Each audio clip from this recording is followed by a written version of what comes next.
మోహన్ దాస్ కరమ్చంద్ గాంధీ, అదేనండి మన మహాత్మా అని ముద్దుగా పిలుచుకునే మన గాంధీ తాత. ఈరోజు అక్టోబర్ 2 ఆయన పుట్టినరోజు సందర్భంగా గాంధీ గారి గురించి ఎక్కువ మందికి తెలియని కొన్ని ఆసక్తికరమైన విషయాలను తెలుసుకుందామా? మరి let's begin our show.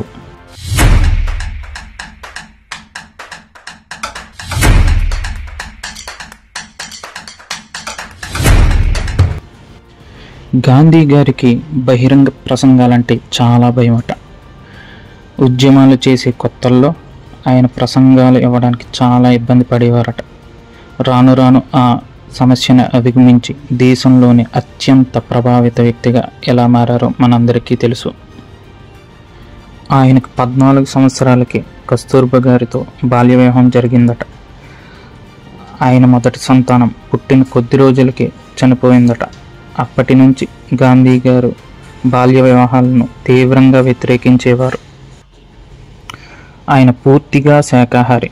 British వాళ్ళను ఎదుర్కోవడానికి అహింసా మార్గాన్ని సూచించిన ఆయన జీవహింసను మహాపాపంగా భావించేవారు. మహిళా సమానత్వ హక్కులకి ఆయన ఎంతగానో సహకరించేవారు. స్వతంత్ర ఉద్యమాల్లో మహిళలు కూడా పాల్గొవాలని, తమ స్వతంత్ర హక్కుల కోసం పోరాడాలని తన ప్రసంగాల్లో ఎన్నోసార్లు మహిళలలో స్ఫూర్తిని నింపారు.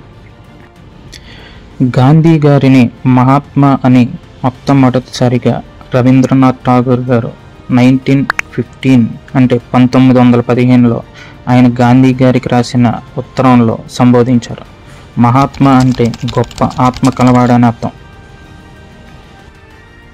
గాంధీ గారు నోబెల్ పీస్ ప్రైజ్కి 5 సార్లు నామినేట్ అయ్యారు. కానీ ఒక్కసారి కూడా ఆయనకి రాకపోవడం చాలా బాధాకరమైన విషయం. ఈరోజు ఆయన పుట్టినరోజు సందర్భంగా ఆయన్ని స్మరిస్తూ మనం గాంధీ జయంతిని సంతోషంగా జరుపుకుందాం. జై హింద్.